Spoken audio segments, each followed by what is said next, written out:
Well, our first guest tonight says, has a health care plan so simple, she says, even a Republican could understand it.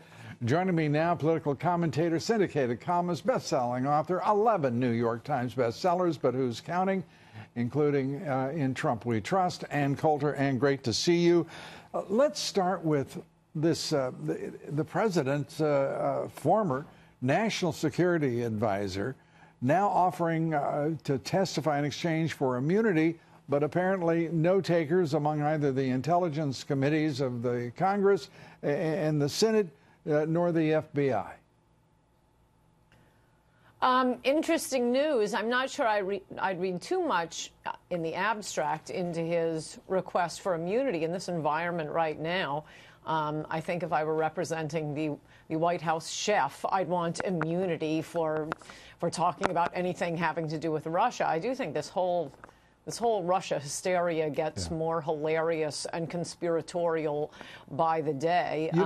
Though who knows? Maybe there's something he shouldn't have done. Well, who knows is, to me, that's the watch phrase of this.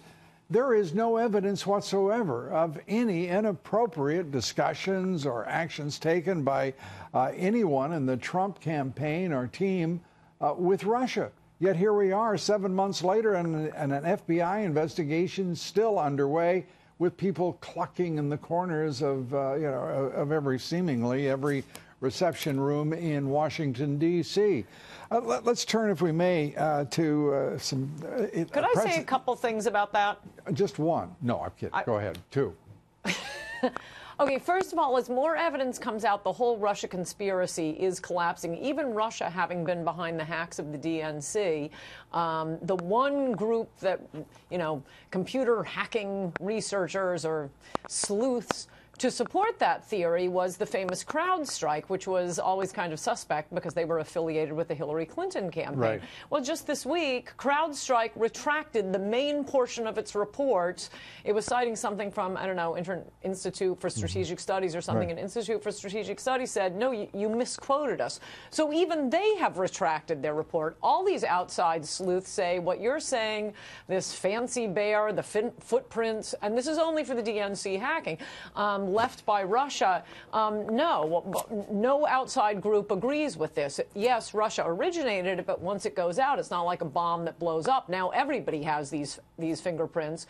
And just one more thing on that, which I won't go into much detail on, it just doesn't make any sense. If you and I couldn't figure out who was going to win this election or how it would play or what he would do, the Russians are good at spying. What would the game be? It really is just hysteria on top of hysteria. There's another perspective here, too, Ann, I believe, and that is Putin has to be the angriest head of state if he is watching his secret services do no better than this when they try to meddle in an election, particularly in a wide-open democracy like ours, which should be just nothing more than like shooting fish in a barrel.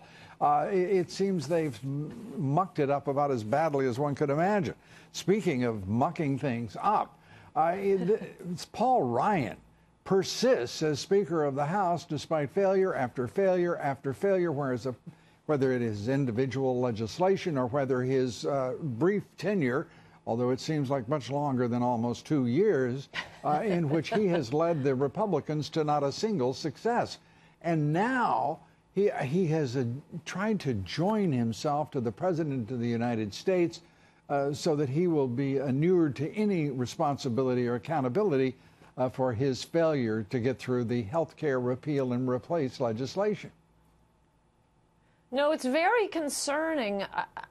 Maybe I was naive all this time, but it's starting to look like the Republicans really aren't any different from the Democrats. That was Trump's great success. He came along and talked about things completely the opposite position of the corporatists, the K Street, the ones owned by K Street lobbyists, as you say. But now I can't understand what's going on. But whomever is advising Trump now, he needs to fire them, get rid of them immediately. Paul Ryan isn't his friend. That's the loser wing of the GOP, not the winning wing, which is Donald Trump's, and that's trade and immigration. It isn't more of this corporate stuff and corporate tax cuts. And, oh, my gosh, the mess they made of Obamacare, my plan very simply is simply to allow a free market in health insurance. Keep the welfare stuff. You'll have so many fewer welfare cases. You can come up with a better method to do that later. But the Republican plan is always to offer, we'll give you socialism too, but we won't give you as much stuff. Losing platform, you're just going to upset people and no one gets happy. I can't imagine why Trump is siding with the loser side of the GOP. Bad counsel, bad advice, and I have to say to you, he has to be, at this point, after attacking the Freedom Caucus, there's, heads need to roll in that White House. I don't know which ones, but almost at random, you couldn't go too far wrong amongst those counseling him on health care.